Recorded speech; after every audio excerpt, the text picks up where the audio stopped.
The faint scent of her perfume, a custom blend of jasmine and something sharp like bergamot, clung to the leather interior of the Mercedes. It was a scent Ethan had once associated with intoxicating beginnings, with late-night laughter and the promise of a shared future. Now, it was just the smell of a room he was no longer welcome in. He was only in her car to retrieve the architectural sketches he'd foolishly left on the passenger seat, a portfolio of crisp, cream-colored paper filled with lines and calculations that she dismissed as his little hobby as he reached across the supple leather. His knuckles brushed against a crumpled wad of paper stuffed into the side door compartment.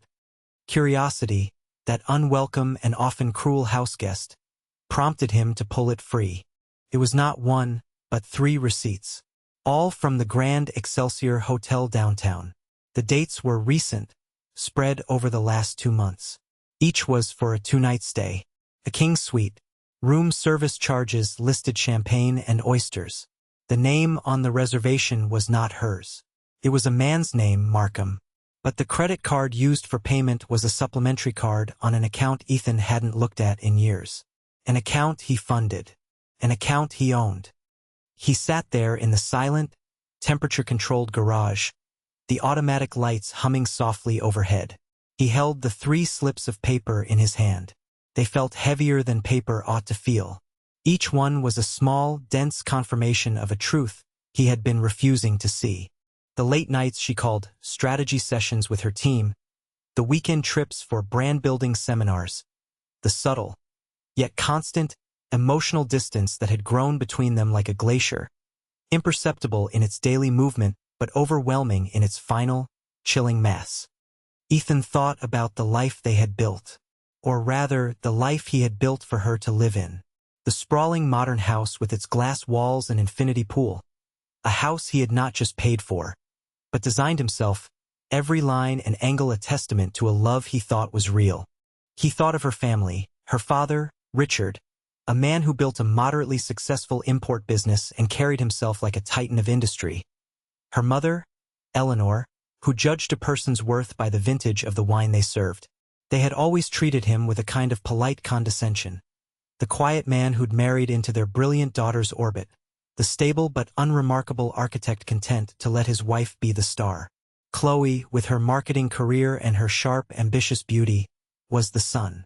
He was just a quiet, orbiting planet useful for providing gravitational stability and a predictable path. That was the story they all agreed on.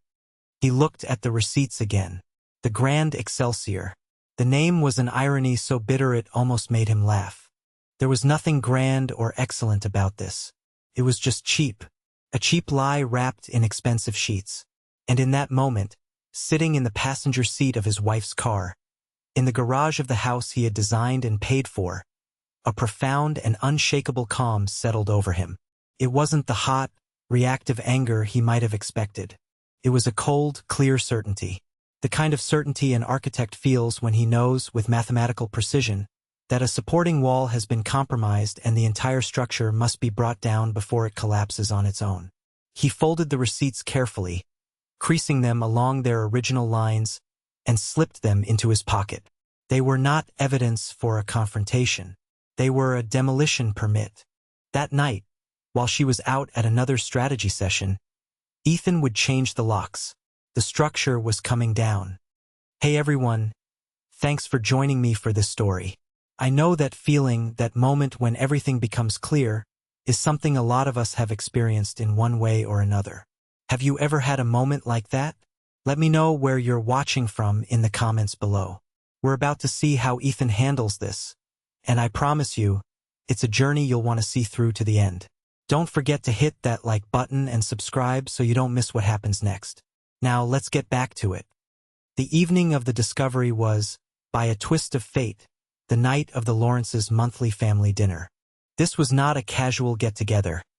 It was a ritual, a performance. It was always held at their house, Ethan and Chloe's house, because, as Eleanor would say with a delicate sniff, nowhere else feels quite so civilized, dear. It was a compliment that always felt like a judgment on the rest of the world. Ethan understood the unspoken part. The house, with its soaring ceilings and curated art, met their standards. He, however, was perpetually on probation. He stood by the massive kitchen island, its marble surface cool beneath his hands, arranging appetizers on a slate board. He moved with a deliberate, practiced calm that belied the storm raging within him. The hotel receipts in his pocket felt like a shard of ice pressed against his skin. Chloe swept into the room, a whirlwind of silk and perfume. "Ethan, darling, are you still fiddling with that? Richard and Eleanor will be here any minute." She didn't wait for an answer, instead adjusting a cushion on the nearby sofa. "And for heaven's sake, can you please try to be a bit more engaged tonight? Last time you barely said 2 words. It makes you seem aloof." "I was listening," Ethan said, his voice even. "Your father was explaining the nuances of the South American shipping trade. It was very thorough." Chloe sighed, a sound of pure exasperation. "He's trying to include you, to educate you. You could show a little gratitude. Your architecture projects are sweet, but this is the real world. This is how empires are built." There it was, the casual dismissal. His sweet projects. The firm he had built from the ground up, the one that now employed over 50 people and had won the prestigious Pritzker Prize last year, an achievement he had kept deliberately quiet, allowing Chloe to believe his success was modest, a boutique operation that just about paid for his expensive drafting tools. He had wanted her to love him for him, not for the empire he had already built while she was still talking about building one. It had been a romantic, foolish notion, a test she had failed spectacularly. The doorbell chimed. Chloe's face lit up, her posture shifting into gracious hostess mode. "They're here. Smile, Ethan. Please." Richard and Eleanor Lawrence entered not as guests, but as inspectors. Richard, a man whose physical stature had been left far behind by his ego, clapped Ethan on the shoulder a little too hard. Ethan, still holding down the fort. Good man, he scanned the room, his eyes finally landing on the appetizers. "Ah, prosciutto." A bit common, but can't go wrong, I suppose. Eleanor glided over to Ethan and offered a cheek for a kiss that was mostly air. "Ethan, dear, you look a little tired. Are you getting enough sleep? Chloe tells us you're working on a remodel for a dental office." She said, dental office, with the same tone one might use for sewage treatment plant. "It's a challenging design," Ethan replied, his smile feeling like a mask he was holding in place with sheer will. "A lot of complex spatial requirements." "I'm sure," Eleanor said, her gaze drifting away before he'd even finished his sentence. Dinner was served in the formal dining room, under a chandelier that dripped with hand-cut crystal. The conversation, as always, was a monologue delivered by Richard and punctuated by Chloe's adoring laughter. Tonight's topic was their recent acquisition of a new, faster shipping route, a triumph of logistics that Richard recounted with the gravity of a general describing a victorious battle. "The key," Richard said, pointing his fork at Ethan, "is aggression. You have to see an opportunity and you have to take it. No hesitation. The market doesn't reward the timid. You should think about that with your line of work. Timidity doesn't build skyscrapers." "My firm doesn't build skyscrapers, Richard," Ethan said quietly. "We specialize in bespoke residential and cultural spaces.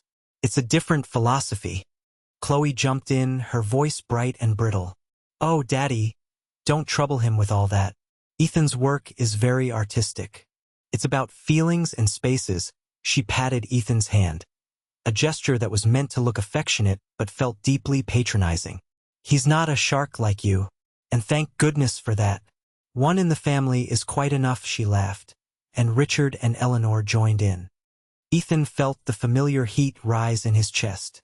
He was their court jester, the gentle, artistic soul who didn't understand the real world of money and power. The man who had somehow lucked into marrying their brilliant daughter, who graciously allowed him to pursue his quaint little career while she and her family did the important work of being important. Later, as Richard was pontificating about the inferiority of a rival's business model, Ethan's eyes drifted past him, through the dining room's open archway, and into his study. On the wall, just visible, was a small, simple black frame. Inside it wasn't a photograph or a painting, but the original hand-drawn napkin sketch he had made for this very house. He had drawn it on their third date, a wild, impossible dream of glass and light. Chloe had loved it. "One day, Ethan," she had whispered, "we'll build it." He had made her that promise. And he had kept it. He had built the dream. He had paid for every nail, every pane of glass, every custom-milled piece of wood. And now, she and her family sat within its walls and mocked the man who had created it. Richard's voice cut through his thoughts. "The man is a fool. He inherited a fortune and he'll run it into the ground within 5 years because he has no vision, no killer instinct." He took a large sip of the expensive Cabernet that Ethan had paid for. "It's a lesson, Ethan. You can't just have the resources. You have to have the will to use them." "That's a very interesting point, Richard," Ethan said, his voice so calm it surprised even himself. He folded his napkin and placed it on the table. "The will to use your resources." He met Chloe's eyes across the table. She was smiling, oblivious. The ice shard in his pocket seemed to press a little deeper. The humiliation was a fuel, burning away the last vestiges of his misplaced sentimentality. The performance was nearly over. The next morning, the house was quiet. Chloe had left early, dressed in a sharp blazer and pencil skirt, for what she'd called an emergency branding meeting across town.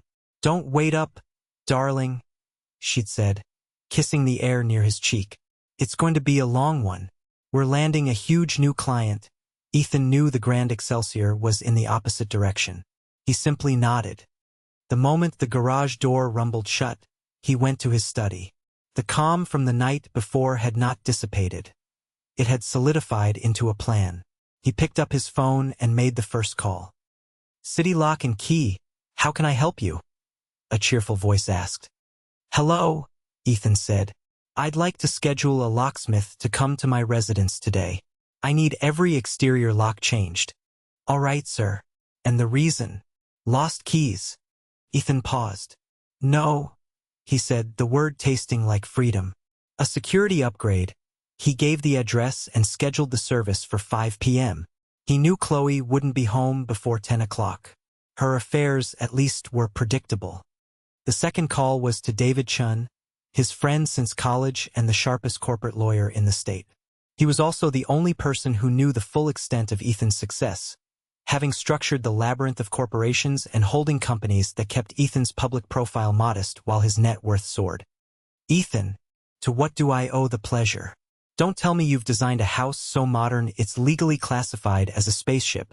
"Not today, David," Ethan said, a small, grim smile touching his lips. "I need you. Tonight. At my house. Around 7 p.m. The humor vanished from David's voice. "What's wrong?" "Chloe." David was silent for a beat.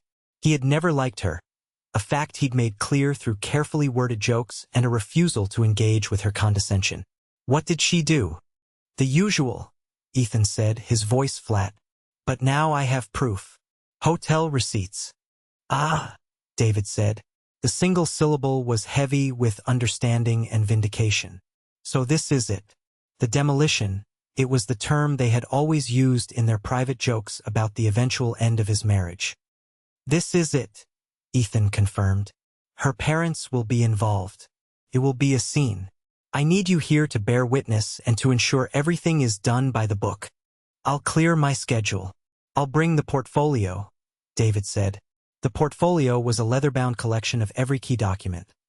The deed to the house, held by a trust of which Ethan was the sole trustee, the titles to the cars, the statements for the investment accounts that funded their lifestyle, and the incorporation papers for his firm, E. Vance Designs, with him listed as the 100% shareholder. After the calls, a strange energy filled him. He walked through the house, this monument to a dead love. It was no longer a home. It was an asset. He began to pack. Not clothes or furniture, but the small things, the pieces of himself he had scattered throughout the rooms. The worn copy of Meditations from his bedside table. A small, smooth stone he'd picked up on a beach in Lisbon years before he met Chloe. The framed photo of his late parents from his desk. He placed them all carefully into a single box. It wasn't much. He realized, with a pang of sadness, how little of his true self he had allowed to exist in this house. As he was closing the box, his phone buzzed. It was a text from Chloe. A picture of a champagne flute, condensation beating on its side, held against the backdrop of a blurry but distinctly upscale restaurant. The caption read, "Grueling day, but we got the account. Celebrating with the team. So deserved. Wish you could understand this feeling. EXO." He stared at the picture. The lie was so effortless, so brazen. Wish you could understand this feeling. He thought of her father's words from the night before. Aggression. No hesitación. The will to use your resources. He finally understood. He just wished she could understand that he had been listening. He spent the rest of the afternoon in a state of hyper-aware tranquility. He ate a simple lunch. He answered a few work emails. He approved a materials budget for a new library project in Seattle. It all felt surreal, like he was watching a movie of his own life. At 4:45 p.m., a white van with city lock and key on the side pulled into the driveway. A young man with a polite smile and a large toolbox got out. "Mr. Vance? I'm here to change the locks. It's Lawrence, actually." Ethan corrected him gently. "The house is under my wife's family name." It was a concession he had made when they first moved in, one of many. A way to soothe Richard's ego. "But yes, I'm the one who called." As the locksmith began his work, drilling out the first cylinder with a high-pitched whine, the sound echoed through the house. It was a sound of finality, a sound of severance. Ethan walked to the large glass wall overlooking the pool, the water shimmering under the late afternoon sun. He had designed this view to evoke a sense of infinite peace. For the first time in years, he felt it. The structure was being secured. The storm was coming, but he would be safe inside. He was no longer a guest in his own life. He was the owner. And tonight, he would be revoking the visiting privileges. 2 days later, the tension had coiled into a dense, palpable knot in Ethan's chest. The new keys felt heavy and unfamiliar in his pocket. He had spent the intervening time in a state of suspended animation, going through the motions of his life while waiting for the inevitable confrontation. That evening was the annual gala for the city's botanical gardens, a highlight of the social calendar for Chloe and her family. It was the kind of event Ethan usually endured with quiet resignation, a night of stiff smiles and stilted conversations about stock portfolios and summering in the Hamptons. Tonight, however, felt different, felt like a final act. Chloe was in their bedroom, a space that now felt foreign to him, directing her preparations like a general. She had bought a new dress for the occasion, a shimmering silver gown that clung to her figure. "Ethan, are you wearing that suit?" she asked, her voice laced with disapproval as he emerged from the walk-in closet. He was wearing a classic, impeccably tailored navy suit. It was understated and elegant. "It's a canali," he said simply. "It's a fine," she conceded, which was Chloe's version of a grave insult. "It's just so safe. My father is closing the deal with the Henderson Group tonight. They'll all be there. I need you to look like you belong, not like you're his accountant." She turned back to the mirror, adjusting a diamond earring. The diamonds were from a necklace he had bought her for their 5th anniversary. He wondered if she remembered. The gala was held in the main conservatory, a vast glass palace filled with the humid scent of orchids and damp earth. Fairy lights were strung between giant ferns, casting a soft, dappled glow on the city's elite. Richard and Eleanor found them immediately, their faces flushed with self-importance. "Chloe, you look breathtaking," Eleanor gushed, kissing the air. Her eyes flicked over Ethan. "And Ethan, how dependable you look." Richard was already in business mode, scanning the crowd. "The Hendersons are by the palm trees. Chloe, I need you with me. Your charm can close this thing." He then turned to Ethan, his expression a mixture of pity and resolve. "Ethan, a word." He led Ethan away from the women, toward a more secluded corner near a trickling water feature. He placed a heavy hand on Ethan's shoulder. "Son," he began, a word he only used when he was about to be particularly patronizing. "I've been thinking, Chloe is a rocket ship. You know that. And you're a very steady guy. But this architecture thing of yours, it's a nice hobby, but it's not going to build a legacy. Ethan remained silent, his face a neutral mask. He let Richard talk. I've been talking to some people, Richard continued, lowering his voice conspiratorially. I can get you in on the ground floor of my firm. A junior logistics manager position. It's not glorious, but it's a real job. Career path. You'll learn the business from the inside out. It's time you started pulling your weight in a way that matters, for Chloe's sake. She deserves a partner who is on her level. He squeezed Ethan's shoulder, a gesture of magnanimous finality. Think about it. It's a real opportunity to make something of yourself. The humiliation was so profound, so perfectly crafted, that it was almost beautiful in its awfulness. A junior logistics manager. Pity job. In front of all these people, Richard was offering to save him from his own mediocrity. He looked past Richard's shoulder and saw Chloe, laughing with a silver-haired man, a champagne flute in her hand. She glanced over, saw him with her father, and gave him a small, encouraging smile. A smile that said, "Listen to him, darling. He knows what's best." That was it. That was the final crack in the dam. Everything that had been holding him back, the lingering affection, the shared history, the fear of the fallout, it all washed away in a cold, cleansing flood of certainty. He looked Richard directly in the eye. The mask of polite deference fell away, replaced by a gaze of such unnerving stillness that Richard's smile faltered. "Thank you for the offer, Richard," Ethan said, his voice quiet but carrying the weight of steel. "I will certainly give it the consideration it deserves." He turned without waiting for a reply and walked away, leaving Richard standing by the waterfall, a flicker of confusion on his face. He moved through the crowd, a man with a singular purpose. He found Chloe, who was still deep in conversation. He didn't touch her arm. He didn't interrupt. He simply stood beside her until her companion, sensing his presence, trailed off. Chloe turned to him, her smile bright and fake. "Ethan, is everything all right? Daddy didn't bore you too much, did he?" "I need to go home," he said. Her smile tightened. "Don't be ridiculous. The night is young. We can't leave yet." "I am leaving," he clarified. "You can stay as long as you like. Enjoy the party." He saw a flash of anger in her eyes, quickly suppressed. This was not part of the script. "Don't be dramatic, Ethan. What is wrong with you tonight?" "I'm just tired," he said, the lie tasting like ash. "I'll see you at home." He turned and walked toward the exit, not looking back. He could feel her stare, and the stares of those around them like a physical weight. He pushed through the glass doors and into the cool night air. The valet brought his car, a modest but powerful Audi that Chloe hated because it wasn't a Porsche. As he drove away from the glittering conservatory, he knew he was not just leaving a party. He was leaving a life. The humiliation was no longer a burden. It was a compass needle, and it was pointing directly home. The locksmith's work was done. The lawyer was on his way. The quiet before the storm was about to begin. The drive home was a study in surreal focus. The familiar streets of the city scrolled past the car windows, but Ethan saw none of them. His mind was a quiet, orderly room where a plan was being finalized.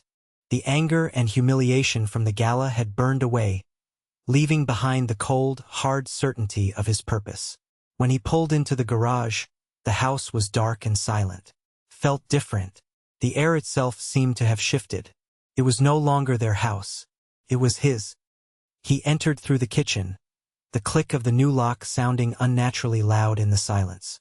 He didn't turn on the main lights, navigating instead by the soft undercabinet glow he had designed.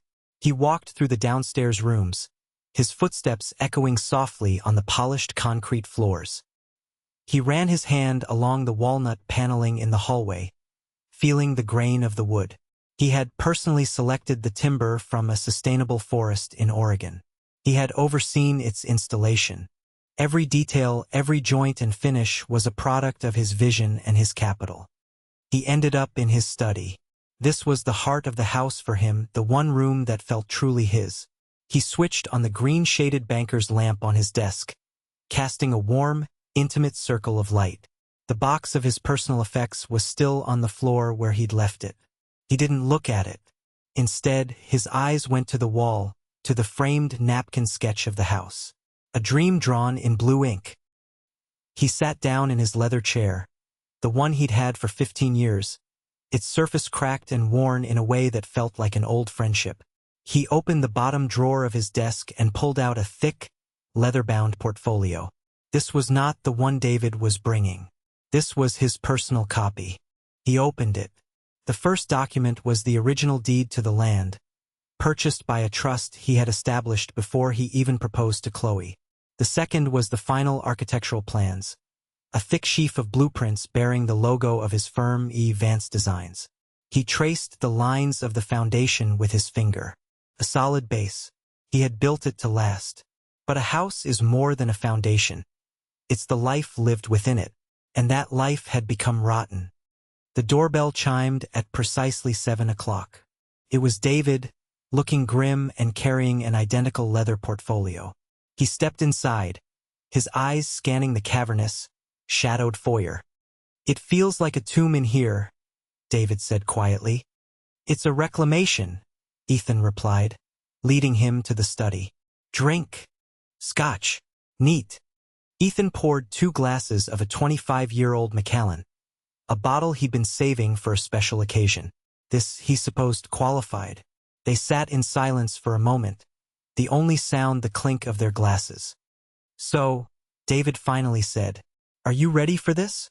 They won't go quietly. Richard will threaten. Eleanor will cry.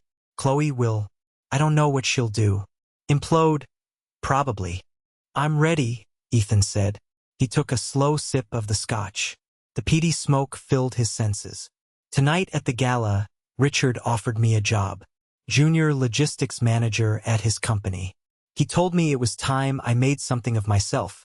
David stared at him, then let out a short bark of laughter that was devoid of any humor. "He said that to you?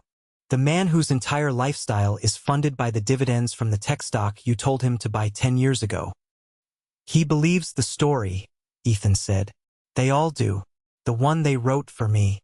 The one I was stupid enough to let them write. Tonight, we edit the book." He stood and walked to the room's large window, which looked out over the darkened city skyline. The lights twinkled like a distant, indifferent galaxy. "I loved her, you know," he said, his voice soft. "Or I loved the idea of her. The idea of us. I thought if she loved me when I was just Ethan the architect, it would be real. I thought the money would complicate things, so I hid it. I built this whole world for us, but I pretended I was just a tenant in it. It was a noble experiment, my friend," David said gently. "But the results are in. The hypothesis was flawed." Ethan turned back from the window. The hypothesis wasn't flawed. The test subject was. He checked his watch. It was nearing 10:30 p.m. She would be leaving the gala soon. The drive was about 40 minutes. He felt a strange sense of detachment, the way a director must feel in the moments before the curtain rises on a play he has spent months preparing. All the actors were in place. The lines were written. The set was dressed. All that was left was for the action to begin. He sat back down at his desk, placing his glass carefully on a coaster. He and David went over the documents one last time, arranging them in a neat pile on the polished wood surface. The deed, the car titles, the bank statements showing the source of all funds, the incorporation papers of his firm, the recent Pritzker Prize announcement from an architectural journal, with his name and picture clearly visible. Each page was a fact, a cold, hard, irrefutable truth. The quiet of the house deepened. It was the deep breath before the plunge. Ethan thought about the first time he'd brought Chloe to this piece of land. It had been nothing but dirt and oak trees then. He'd unrolled a blueprint and told her his dream, and she had looked at him with what he thought was wonder. Now he realized it might have just been calculation. The storm was no longer on the horizon. He could hear the faint, distant rumble of its approach. The headlights of a car swept across the front of the house. It was her Mercedes. The play was about to begin. The sound of the car door closing was sharp and distinct in the night stillness. Ethan heard the familiar click-clack of Chloe's heels on the stone walkway, a sound that had once signaled a welcome arrival. Tonight, it sounded like an approach of an enemy. He and David sat in the study, the door slightly ajar, the only light coming from the single lamp on the desk. The rest of the house remained dark. A moment of silence, then the scrape of a key against the new lock plate. A jiggle, a pause, another, more forceful attempt. Then a frustrated sigh, loud enough to carry into the study. Ethan pictured her standing on the porch, her perfect gala gown now a symbol of her exclusion, her face a mask of confusion and rising anger. His phone, sitting on the desk beside the portfolio, lit up and began to vibrate. Chloe's picture filled the screen. He let it ring. He wanted her to experience a moment of pure powerlessness. To stand outside the fortress she had believed was hers and find the gates barred. After 4 rings, it went to voicemail. 30 seconds later, it rang again. This time, he answered, putting it on speakerphone. "Hello?" he said, his voice perfectly level. "Ethan, what the hell is going on? My key isn't working. Did you lock the deadbolt from the inside?" "I told you not to do that." Her voice was tight, clipped with impatience. "The deadbolt isn't on, Chloe," he replied calmly. "Then what is it?" "The key won't turn. Just open the door. It's cold out here and I'm exhausted." "I can't do that," he said. A beat of stunned silence. "What do you mean you can't do that? What kind of game are you playing? Open the damn door, Ethan." "The key isn't working," Ethan said, his voice still maddeningly placid.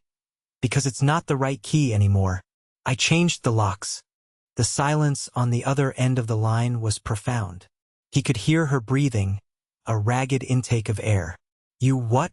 You changed the locks? On my house? Are you insane?" "I felt there was a security issue that needed to be addressed," he said, the words precise and cold. "So I addressed it." "A security issue? What are you talking about?" Her voice was rising, tipping into hysteria. "You have no right. This is my house. You will let me in this instant, or I swear to God, I will call the police." "You should do what you feel is necessary," Ethan said. "Oh, I will," she shrieked. "And I'm calling my father. You have no idea the trouble you are in, you pathetic little man. You are finished." The line went dead. David looked at Ethan, raising an eyebrow. "Pathetic little man?" he murmured. The critiques are getting less subtle. Ethan felt nothing. Her words were like stones thrown against a castle wall. He simply checked his watch. "Richard and Eleanor live 20 minutes away. They'll likely break the speed limit. They should be here in 15-inch. As if on cue, Ethan's phone rang again. It was Richard. He ignored it. He knew what the conversation would be. Blustering threats, demands, pronouncements of his imminent ruin. It was better to let them arrive and exhaust their initial fury on the front door. They waited in the quiet study. Ethan took another sip of his scotch. He felt an almost out-of-body calm. He was an observer now. He had set the pieces in motion, and now he would simply watch them fall. Outside, a car screeched to a halt in the driveway. Doors slammed. Heavy, angry footsteps crunched on the gravel. Then, a furious pounding on the front door. "Ethan, open this door. Open this door right now." It was Richard's voice, booming with rage. "What have you done to my daughter, you ungrateful leech?" Eleanor's shrill voice joined the chorus. Chloe was sobbing now, loud, theatrical sobs. "Daddy, he's lost his mind. He locked me out." The pounding continued, a frantic, impotent rhythm against the solid oak door that Ethan had chosen for its strength. David looked at Ethan. "Showtime?" Ethan nodded. He stood, straightened his suit jacket, and walked out of the study, David following a pace behind him. He switched on the lights in the grand foyer, flooding the space with a brilliant, unforgiving glare. He walked to the door, the pounding on the other side ceasing as they heard his footsteps. He looked through the peephole. 3 faces, contorted with rage and disbelief, stared back. He unlatched the two deadbolts, also new, and opened the door. Richard, Eleanor, and Chloe stood on the porch, a tableau of righteous indignation. Richard's face was purple with fury. Eleanor had her arm around a weeping Chloe, glaring at Ethan as if he were a murderer. "What is the meaning of this?" Richard roared, trying to push his way inside. Ethan didn't move. He blocked the doorway with his body. "Richard, Eleanor, Chloe," he said, his voice calm and clear. "You are not welcome in this house tonight. This is my house." Chloe screamed through her tears. "You can't do this." "Let us in, Ethan," Richard demanded, his voice dropping to a low, threatening growl. "We are going to have a talk and you are going to listen. You have made a very, very big mistake." "I agree," Ethan said. "I have made a very big mistake. A series of them, in fact. I've allowed them to go on for far too long. That stops tonight." He looked past them, into the darkness. "I believe this conversation is best had inside. But you will enter as guests, not as invaders. If you can agree to that, you may come in." For a moment, Richard looked as though he might physically assault him. But something in Ethan's eyes, a complete and utter lack of fear, gave him pause. He looked at David, standing behind Ethan, his expression professional and unreadable, the leather portfolio held firmly in his hand. Fine Richard spat. "We'll come in. But this is not over." Ethan stepped aside. They swept in, bringing a storm of anger and resentment into the calm of the foyer. Chloe immediately collapsed onto a velvet bench, her sobs escalating. Eleanor rushed to her side, stroking her hair. Richard stood in the center of the room, his hands on his hips, surveying the scene like a conquering general who had just encountered a minor, temporary mutiny. "All right, Ethan," Richard said, his voice dripping with condescension. "The games are over. Explain yourself. And this better be good." Ethan closed the door, the sound of the new lock clicking into place with a definitive thud. "I think," he said, turning to face them, his expression as cool and hard as the marble floor beneath their feet. "It's time I did." The air in the foyer was thick with unspoken accusations. Richard stood, arms crossed, radiating an aura of impatient authority. Eleanor knelt beside Chloe, whispering consolations while shooting daggers at Ethan with her eyes. Chloe's sobs had subsided into hiccuping breaths, her face a mess of mascara and disbelief. David stood silently by Ethan's side, a calm anchor in a brewing hurricane. "An explanation," Richard repeated, his voice dangerously low. "Now." "Of course," Ethan said. He did not raise his voice. He did not need to. The power in the room had already begun to shift, a subtle tectonic movement that only he and David could feel. "But first, I want to make sure I understand my position in this family, in this house. Because I've been given some very clear feedback recently, and I want to confirm it." Richard scoffed. "What are you talking about?" "Let's start with dinner 2 nights ago," Ethan began, his gaze steady. "Richard, you referred to the prosciutto I served as a bit common. Eleanor. You asked if my work on a dental office was challenging, with a tone that suggested you were asking about a child's finger painting. Chloe, you patted my hand and explained to your parents that my work is about feelings and spaces, because I'm not a shark like your father." He paused, letting the words hang in the air. The specific quotes, delivered back to them so calmly, had a disarming effect. Chloe looked up, her tears momentarily forgotten. Eleanor's expression faltered. "Then tonight," Ethan continued, his voice as methodical as a metronome. "At the gala, Eleanor, you told me I looked dependable, not handsome, not elegant. Dependable, like a sturdy piece of furniture." He turned his gaze to Richard. "And you, Richard, you offered me a job, a junior logistics manager. You told me it was time I started pulling my weight and made something of myself, for Chloe's sake." He looked at each of them in turn, his eyes holding theirs. This was the moral mirror, and the reflection was ugly. "For 7 years, I have been treated not as a partner or a son-in-law, but as a project, a charity case, The quiet, unambitious man who lucked into a life he didn't deserve and couldn't have built on his own. Is that a fair summary? This is ridiculous, Richard blustered, though his voice had lost some of its conviction. We've been good to you. We welcomed you into our family. You welcomed my perceived stability, Ethan corrected him. You tolerated my presence in exchange for the comfort my modest income provided Chloe. You built a narrative around me, and you never once bothered to see if it was true. What is the point of all this, Ethan? Chloe cried, getting to her feet. So we hurt your feelings? You throw me out of my own home because you're feeling sensitive? This isn't about my feelings, Chloe, Ethan said, and for the first time, a sliver of ice entered his tone. This is about facts, and a certain lack of respect. He reached into his pocket and pulled out the 3 folded hotel receipts. He held them out. And these? Chloe stared at the slips of paper. The color drained from her face. She recognized them instantly. Where did you get those? She whispered. From your car. The car I pay for, Ethan said. The Grand Excelsior. A king suite. Champagne. Oysters. Charged to a credit card I also pay for. I assume the huge new client you landed was Mr. Markham. The silence that followed was absolute.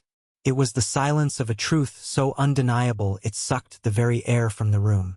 Eleanor gasped, her hand flying to her mouth.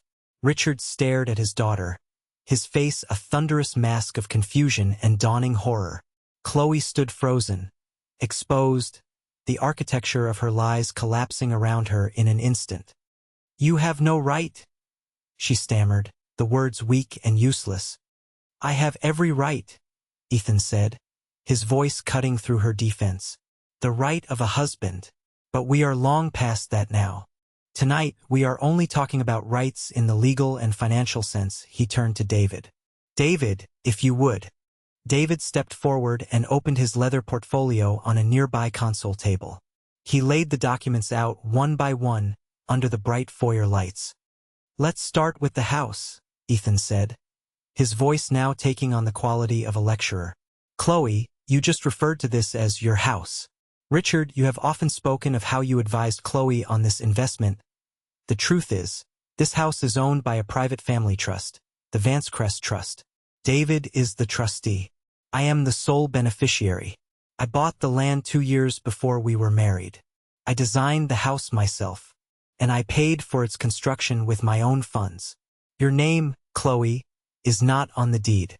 It never has been. He let that sink in. Chloe looked from the deed on the table to Ethan's face, her expression one of utter, uncomprehending shock. The cars, Ethan continued, gesturing for David to produce the next document. The Mercedes you drive, Chloe. The Range Rover your father borrowed for the weekend and has had for 6 months. Both are registered to my company. They are corporate assets. Now the money, Ethan said, his voice relentless. The joint account you use for shopping, the club memberships, the vacations, the gala tickets, for the last 7 years, it has been funded by a monthly direct deposit. That deposit comes from my personal investment portfolio, which is managed by a firm that reports only to me. Your salary from your marketing job, which you so often remind me is the real money, covers your lunches and not much else. He saved the final piece for last. He picked up the architectural journal from the pile. On the cover was a stunning photograph of the new city library, a building of soaring glass and innovative lines that had been universally praised. The headline read, "The visionary E. Vance redefines public space, wins Pritzker," and below it, a picture of Ethan smiling, accepting the award. He held it up for them to see. My sweet projects, my little hobby E. Vance Designs is not a boutique firm, Chloe. It is one of the most successful architectural firms in the country. My feelings and spaces are valued at a 9-figure sum. Your father offered me a job as a junior logistics manager tonight. The irony is, Richard, my firm is currently fielding bids for a logistics contract that is worth more than your entire company. The quiet bomb had detonated. There was no sound, no shouting, Just the deafening silence of three people's entire reality being systematically and irrevocably dismantled. Richard stared at the magazine, his mouth slightly agape, his face a pale, slack mask. Eleanor looked back and forth between the documents and Ethan, her mind clearly unable to process the information. And Chloe. She looked at Ethan as if seeing him for the first time. Not the quiet, dependable, slightly disappointing man she had married, but a stranger, a giant who had been pretending to be a dwarf, living amongst them, watching and waiting. The pathetic little man was gone. In his place stood the architect of her ruin.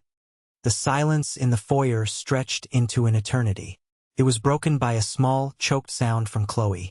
She sank back onto the bench, not with the theatrical drama of before, but with the dead weight of genuine collapse. Her carefully constructed world, built on a foundation of lies and a sense of unearned superiority, had been leveled to the ground. The truth was an earthquake, and she was at the epicenter. Richard was the first to find his voice, though it was a pale imitation of his usual booming confidence. It was thin, reedy. I don't understand. Why would you hide all this? He wasn't looking at Ethan with anger anymore. He was looking at him with a terrifying new emotion. Awe. Because I was a fool, Ethan said, his voice softening slightly. The lecture concluded. I was a romantic. I believed that love should not be transactional. I wanted to be loved for who I was, not for what I had.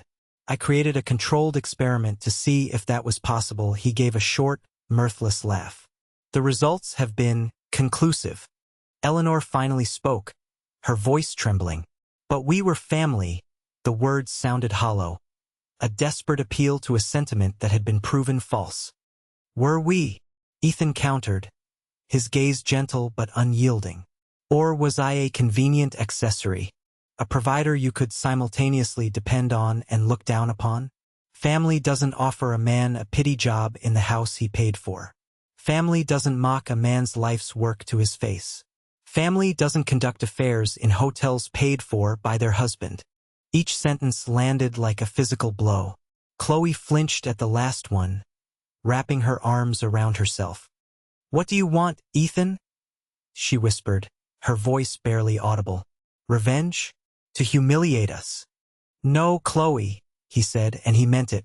The desire for revenge had burned out, leaving only a need for peace. I don't want revenge.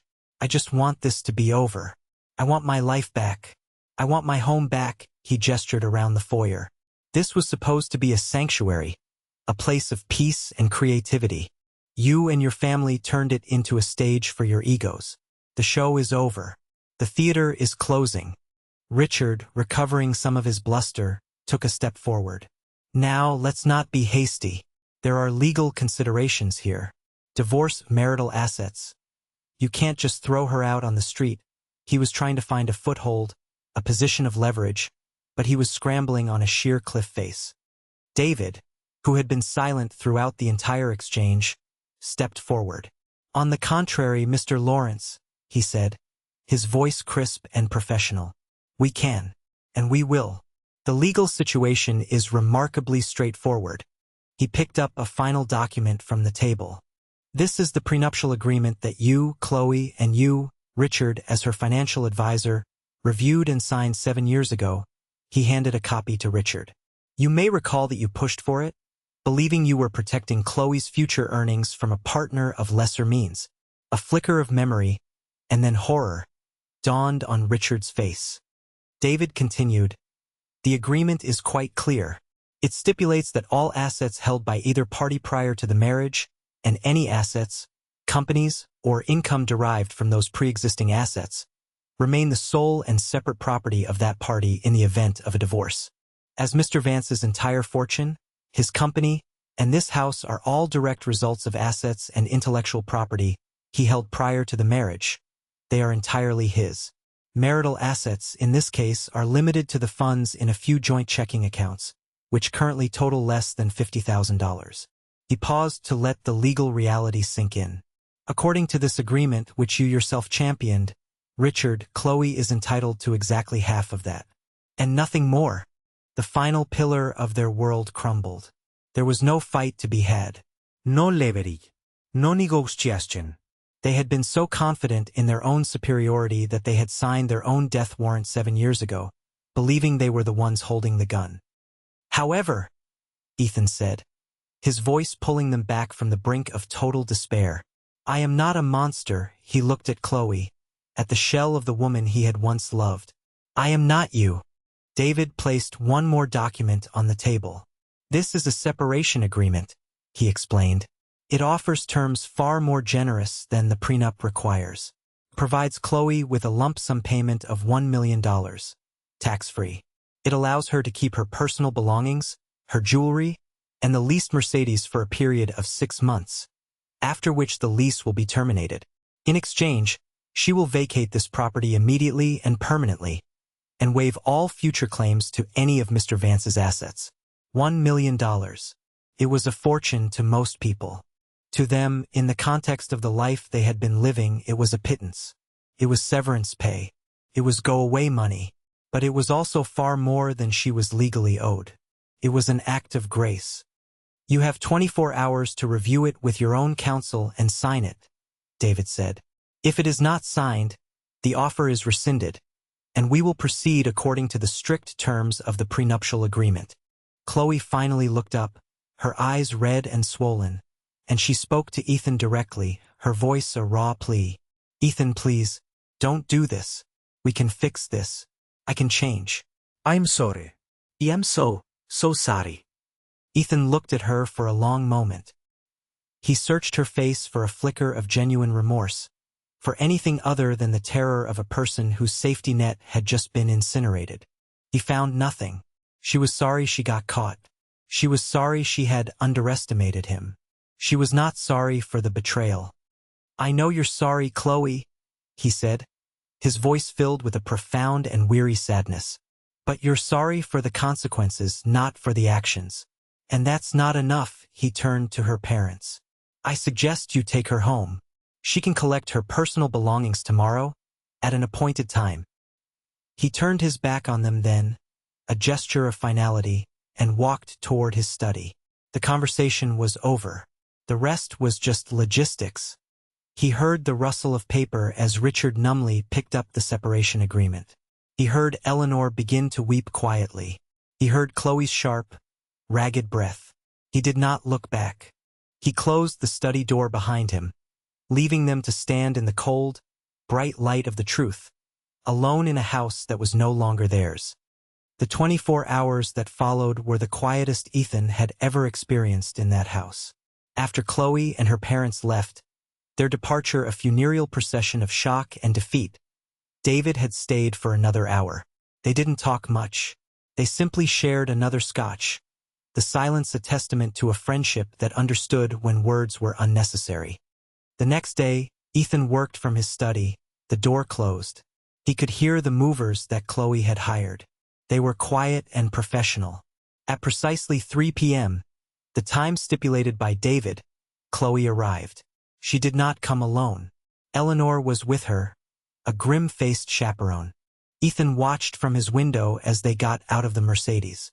Chloe looked small and diminished, wearing simple jeans and a sweater, her usual armor of couture and confidence gone. He did not go out to meet them. It was not his place. This was an extraction, not a reconciliation. He had instructed his housekeeper, Maria, a kind woman who had been with him for years and had silently witnessed Chloe's condescension, to oversee the process. An hour later, Maria knocked softly on his study door. "They are gone, Mr. Vance," she said.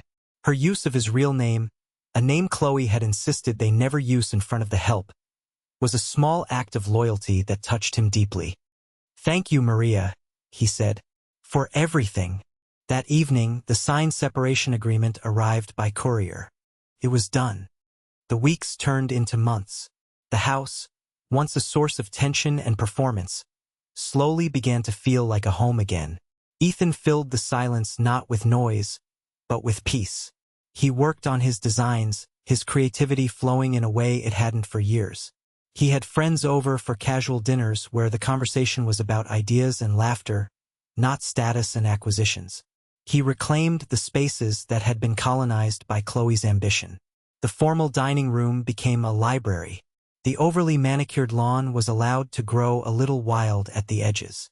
One crisp autumn evening, 6 months after that fateful night, he was sitting on the terrace, a sketchbook in his lap, watching the sunset paint the sky in hues of orange and purple. David came and sat beside him, handing him a beer. "I saw something today that might interest you," David said. "Oh, I was downtown for a deposition. I saw Chloe." Ethan looked up from his sketchbook, his expression curious but no longer pained. "How is she?" "She looks different," David said, choosing his words carefully. She was coming out of a mid-range apartment building. Not a bad place, but a long way from this. He gestured at the sprawling vista. She was driving a Honda, and she was carrying her own groceries. Ethan considered this. He felt no schadenfreude, no thrill of victory, just a quiet, melancholic sense of cosmic rebalancing. "Is she working?" "I heard through the grapevine she's at a small marketing firm, a junior position. Apparently, her father's business took a major hit after some of his more aggressive deals fell through without your capital to back them.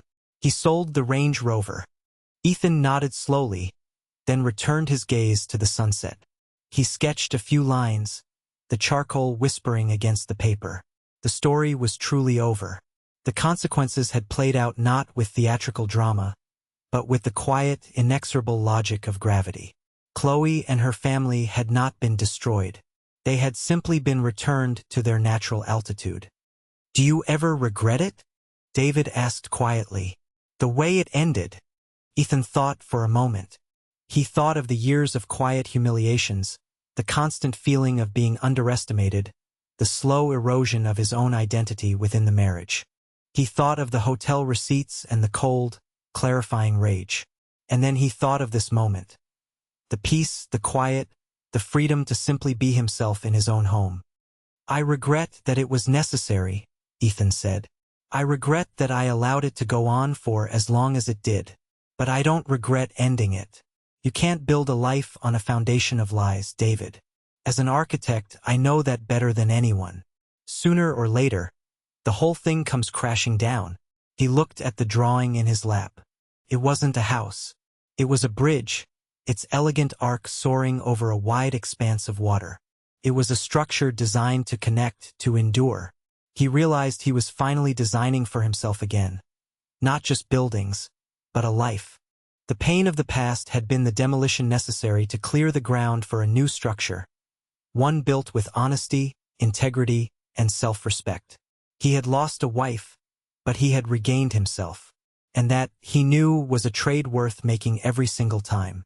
True worth isn't about the house you live in or the car you drive.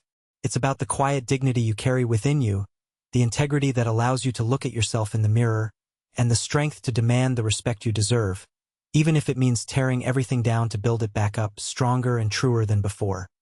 And so, as the last light of the day faded, Ethan felt a sense of gratitude.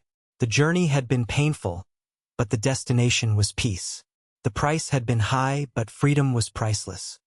Thank you for staying with me through Ethan's story. It's a powerful reminder that our true value isn't determined by how others see us, but by how we see ourselves. It's about having the courage to enforce our own worth. What did you think of the way Ethan handled the situation? Was it justice or was it revenge? I'd love to read your thoughts in the comments. Your engagement really helps this channel grow. If you found this story meaningful, please give it a like and consider subscribing for more content just like this. Until next time, remember to respect yourself because you are the architect of your own life.